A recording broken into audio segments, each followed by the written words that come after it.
요한복음 17장 11절 12절 보시겠습니다. 우리 주보의 새가족 메시지 본문입니다.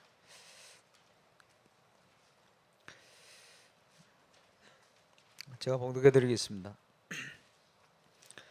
나는 세상에 더 있지 아니하오나 그들은 세상에 있사옵고 나는 아버지께로 가옵나니 거룩하신 아버지여 내게 주신 아버지의 이름으로 그들을 보존하사 우리와 같이 그들도 하나가 되게 하옵소서. 내가 그들과 함께 있을 때에 내게 주신 아버지의 이름으로 그들을 보존하고 지켰나이다. 그 중에 하나도 멸망하지 않고 다만 멸망의 자식뿐이오니 이는 성경을 응하게 함이니이다. 하나님께서 우리에게 주신 가장 소중한 선물 중에 하나, 예수 그리스도의 이름입니다. 그 이름으로 우리가 받아 누릴 축복이 많이 있습니다.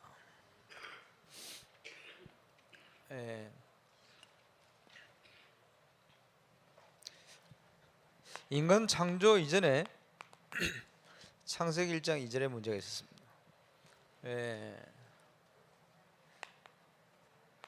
혼돈, 흑암, 공허.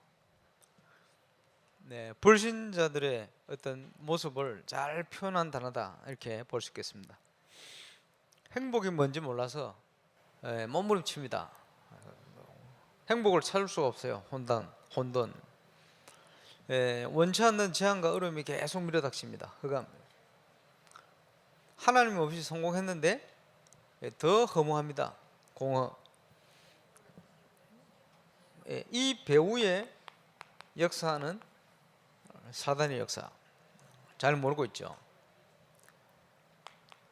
이것이 모든 인간에게 영향을 주는 창세기 3장 문제로 파고들었습니다.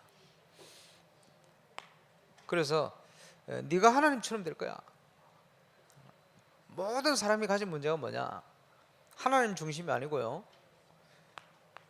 전부 나 중심이요. 나라는 걸 못 벗어나죠. 그런데 그냥 내가 아니고 사단이 주는 운명에 묶인답니다.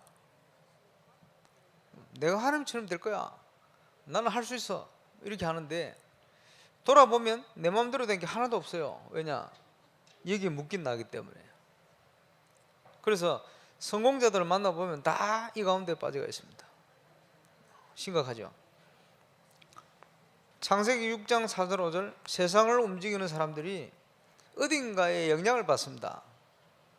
그게 뭐냐? 사단이 영향을 받는 거예요. 이래서 세상을 움직여 갑니다. 자기도 모르게 붙들려 있어요. 하나님 없는 성공이 아니죠. 자꾸 무너집니다. 바벨탑이 무너지듯이. 이것이 사단이 놓아놓은 함정 아닙니까? 거기에 인간이 빠져가 있는 겁니다. 복을 모르면 이걸 빠져나올 수가 없어요. 그리고 자기도 어쩔 수 없는 틀에 묶여 있는데 그게 사도행전 13장, 16장, 19장입니다. 무속, 심령술. 저 남미 같은 데 가보면 완전 남미 전체가 여기에 묶여 있다. 이렇게 볼 수 있어요. 아프리카. 그리고 우리 한국 같은 이런 나라들은 의식주의 매개가 있어요. 먹고 사는데. 그래서 거기에 묶여가 모든 걸 결정하고 판단하고 여기 노예가 되어 있어요. 선진국 가보면 우상입니다. 일본, 유럽, 미국. 사단이 눈에 보이는 형상 우상, 보이지 않는 사상 우상, 이런 걸로 꽉 묶어놨습니다. 이걸 사단이 놓아놓은 틀이다 이렇게 표현했습니다. 이 영향 가운데 있으니 인간이 행복하지 않은 거예요. 원인도 모르고 방황합니다. 심각한 문제. 그래서 예수님께서 요한복음 8장 44절에 너희는 너희 아비 마귀에서 났다. 세상 문화가 깊이 들어가면요, 예수님이 진단하는 것처럼 서로 죽이는 문화입니다. 살인한 자요. 그리고 속이는 문화입니다. 중상모략하고 말이요, 서로 속이고 말이요, 내가 살아야 되니까. 이런 문화가 꽉 차가 있습니다. 예, 대표적인 현장이 정치, 문화, 사회, 모든 현장이 그래요. 그래서 지금 한국 대통령이 뭐 묶인 문제가 속인 거예요. 그렇죠? 예, 마귀가 속인 거예요. 지금 북한에 김정은이가 그 이복형을 죽여버렸죠. 죽이는 거예요. 예, 왜 죽입니까? 혹시나 자기를 몰아내고 형을 데려와서 그렇지 않겠냐 이런 생각이 있었겠죠.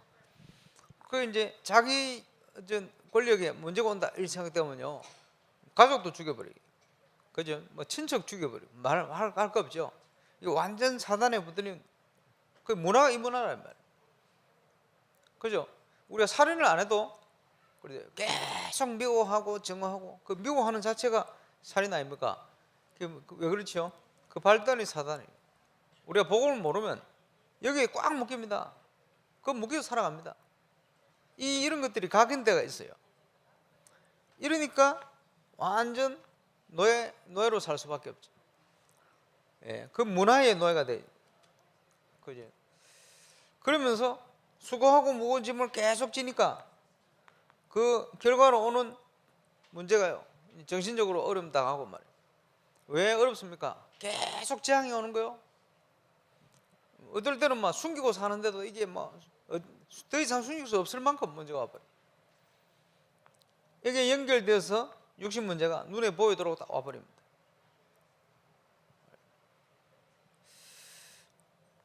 그리고 환경이 좋아지면 굉장히 좋을 것 같은데, 좋지는 않습니다. 예를 들어서 여러분이 돈이 억만큼이 생겼단 말이에요. 그리고 어디에서 보던 저 뭐 경치 좋은 외국에 말이야 집을 딱 지어놓고 너무나 풍족하게 가서 산다. 처음에는 막 행복한 것처럼 느껴지겠죠. 1년 있으면 우울증 걸립니다. 왜냐? 안식이 없단 말이에요. 좋을 것 같지만 그렇지 않습니다. 인간이라는 존재는 아무리 좋은 데 갖다 놔도 어렵습니다. 환경이 좋아질수록 참된 안식이 없는 정도로 이런 문제는 더 오게 돼서, 선진국 갈수록 그래요. 그러니까 이걸 해결해 보려고 몸부림칩니다. 이런 모든 문제가 연결되어서 이게 그대로 후대에게까지 영향을 주는 거예요. 이게 불신이 가진 문제입니다. 어떻게 할 수가 없어요. 그래서 이 문제를 해결하기 위해서 하나님께서 그리스도 되신 예수님을 우리에게 보내신 겁니다. 예수님은 누굽니까? 그리스도로 오셨어요. 예수 믿는 자에게는 그리스도의 축복으로 역사를 하십니다. 모든 인간의 근본 문제를 해결하시고 사단의 권세를 꺾은 왕으로, 우리의 모든 죄와 저주의 문제를 십자가에 해결한 참 제사장으로, 우리가 하나님 만날 수 없고 알 수도 없었는데 하나님을 알게 만드신 참 선지자로,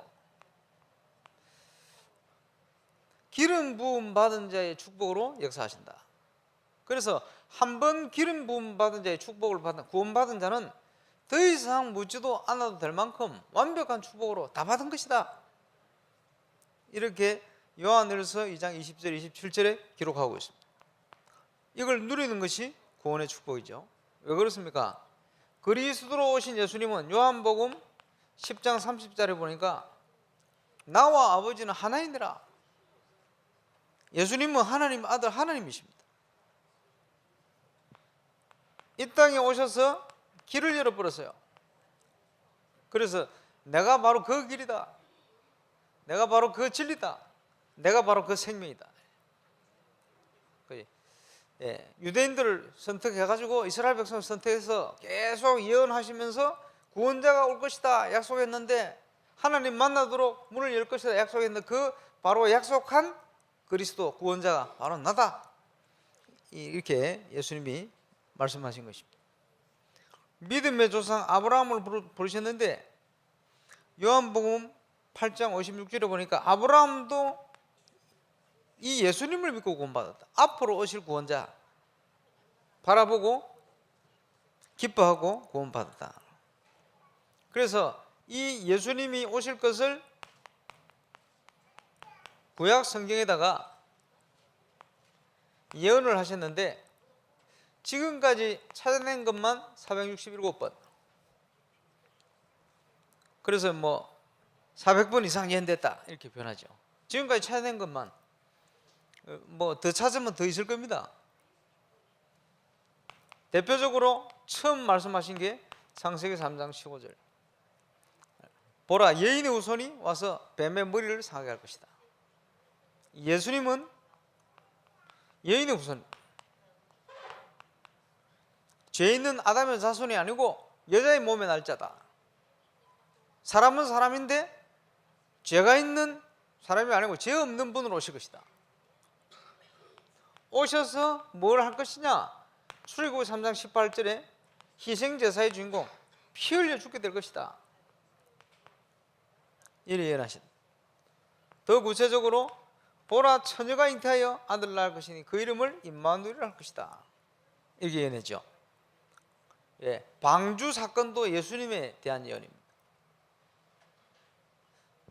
노아에게 무지기를 보이신 사건도 예수님에 대한 예언입니다. 그가 오셔서 어떻게 태어나고 어디에 태어나고 어떤 일을 행하실 것이다 자세하게 기록되어 있어요. 그의 죽으심과 다시 살아나실 것까지 기록되어 있어요. 구약에 예언된 것이 신약의 성취가 됐습니다. 동정녀 마리아 몸에 나셨는데 성령으로 잉태되었어요. 예언하신 대로 아들을 낳을 것인데 그 이름을 예수라 해라. 이는 저가 저희 백성을 저희 죄에서 구원할 자라.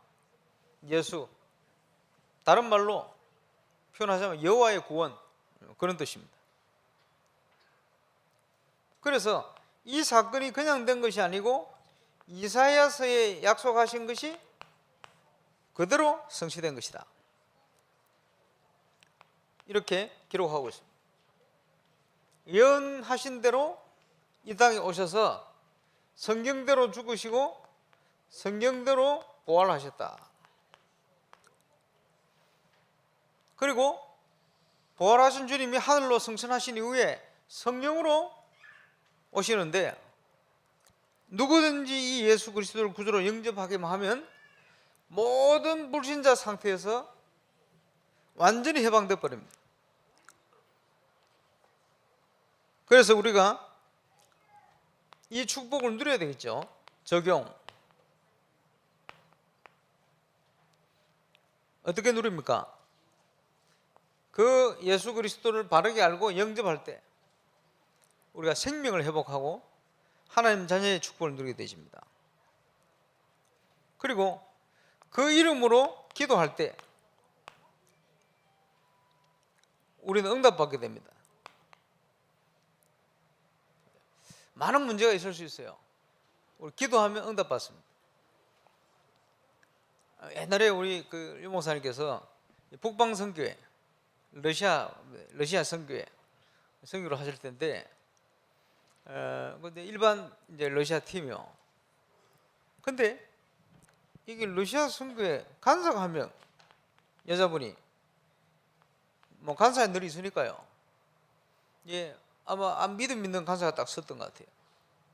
이 간사가 그냥 간사 일을 하는 게 아니고 계속 기도하는 거예요. 근데 참 희한한 일이 늘 보면요, 이 재정, 선교 재정이라는 게 그렇거든요. 부족하고 또 이러는데 요 간사가 있을 때만큼은 하나님께서 계속 채우시는 거예요. 전혀 부족하지 않도록. 왜 그렇습니까? 뭐 가가지고 뭐 돈을 뜯어내서 그렇습니까? 그런 거 아니요. 그게 기도의 힘입니다. 똑같은 상황인데 기도할 때 응답 주신다. 저와 여러분이 어떤 일을 한다, 어떤 사역을 한다, 어떤 직분을 맡았다 다 중요하죠. 우리에게 하나님은 그 이름을 주셨단 말이에요. 뭘 해야 되느냐? 그 이름으로 기도해요. 그러면 틀림없이 응답되거든요.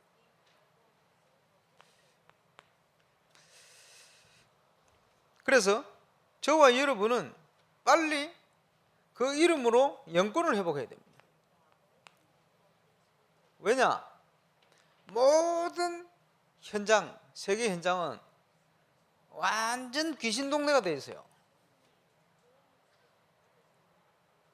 전 세계 동네가 똑같아요. 수준 높게 낮게 뭐 부자가 됐든 가난하든 상관없이 전부 귀신 동네가 되어 있어요. 귀신이 아예 장악했다니까요, 모든 것을. 그러면 이 귀신의 세력을 꺾어야 될 거 아닙니까? 그래서 우리에게 힘이 필요한 거예요. 영권. 예수님께서 그래서 제자들을 파송할 때마다 모든 약한 것을 고치고 귀신을 내어 쫓는 권세를 줘서 보내요. 왜냐? 귀신에 사로잡혀 있으니까.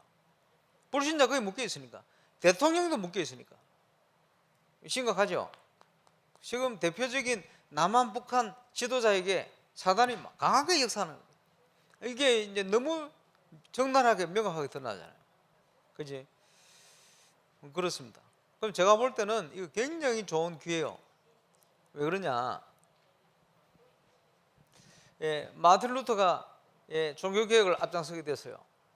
계란으로 바위를 치는 격 아닙니까? 근데 바위가 깨져버렸어요. 기적이 일어났죠. 하나님 역사하시니. 요한 칼빈 목사님 말이요, 제자를 키워가지고 현장을 파송했는데 프랑스에만 120명 넘게 파송했어요. 그 처음에 개신교회가 그래서 막 교회를 세워가고 막 하는데 그 시대가 워낙 타락하고 워낙 시간표가 되다 보니까 불을 듯이 일어난 거예요. 이래가지고 거의 한 7년 만에 프랑스에만 개신교 숫자가 250만 명이 일어났어요. 그 옛날에 말이요. 그것도 10년도 안 돼가지고. 엄청나죠? 하나님께서 시간표를 주신 거예요. 왜냐? 그럴 수밖에 없는 타임을 주신 거예요. 지금 전 세계 현장에 심각한 영적 문제들이 일어나고 있습니다. 갈급해가지고 뭔가 답을 찾아 막 방황하고 막 며칠 노릇이에요, 이 사람들이. 우리에게 올바른 응답과 증거가 있고 조금만 힘을 회복하면 그 사람들을 살려낼 수가 있는 거예요. 그래서 이제 그 시간표를 하나님 주신 거예요. 그래서 우리가 영권을 회복해야 될 이유가 거기에 있습니다. 그래서 그 이름으로 우리는 하나님이 준비해 놓은 모든 응답의 문을 열어라. 전도 중심으로. 그래서 어떻게 해야 됩니까? 아무것도 염려하지 마라. 우리는요 자꾸 염려합니다. 왜? 염려할 상황이 자꾸 오니까. 그 염려 안 하려면 어찌 되느냐? 천국 가야 돼. 아니면 믿음 회복하든지. 놓고 기도해야 돼. 감사함으로 구해라. 그리하면 모든 지각이 뛰어난 하나님의 평강이 그리스도 예수 안에서 너희 마음과 생각을 지키실 것이다. 이게 무슨 말입니까? 문제가 당장 해결되어 오는 게 아니고 마음에서, 생각에서부터 응답이 시작돼요. 확신으로 딱딱. 아무것도 염려하지 마라. 그랬죠. 왜 그렇습니까? 모든 염려를 주께 맡겨버려라. 베드로서에 더 구체적으로 왜 맡겨야 됩니까? 마귀가 우는 사자처럼 두루다니며 산길자를 산다. 넘어뜨리려고. 그지? 마음과 생각을 통해 틈타는 거요. 마귀가 염려라는 걸 통해 틈타거든. 그 염려가 뭡니까? 너무 합당하게 불신앙 속에 빠지는 거예요. 죽는 거지. 그래서 기도해야 됩니다. 우리는 그 이름으로 기도하고 날마다 승리할 수 있습니다. 왜냐? 그리스도께서 승리하셨기 때문에. 그 승리를 우리는 선포하고 지키는 겁니다. 그래서 주의 이름으로 두 사람 모여서 기도하면 내가 그들 중에 있다. 예. 세상의 모든 것을 주관하시는 분은 천사 화복의 주관자 하나님이시다. 그러면 우리가 합심하여 기도할 때 어떤 일이 나겠습니까? 우리는 그 이름으로 날마다 승리할 수 있다. 오늘도 그 이름으로 최고의 하나님 응답 누리는 축복된 날이 되시길 바랍니다. 기도하겠습니다. 하나님 감사합니다. 그리스도 예수의 이름으로 오늘도 우리와 함께 하심을 믿고 감사를 드립니다. 그 응답과 축복을 최고로 누리는 하루가 되게 하시고 세계 선교를 놓고 중요한 응답을 누리는 한 주간이었습니다. 이제 우리 교회와 우리 모든 성도님들이 그 응답 속에 증인으로 제2 RTC의 중요한 응답을 누리는 축복된 증인으로 서게 역사해 주옵소서. 감사를 드리며 예수님 이름으로 기도하옵나이다. 아멘.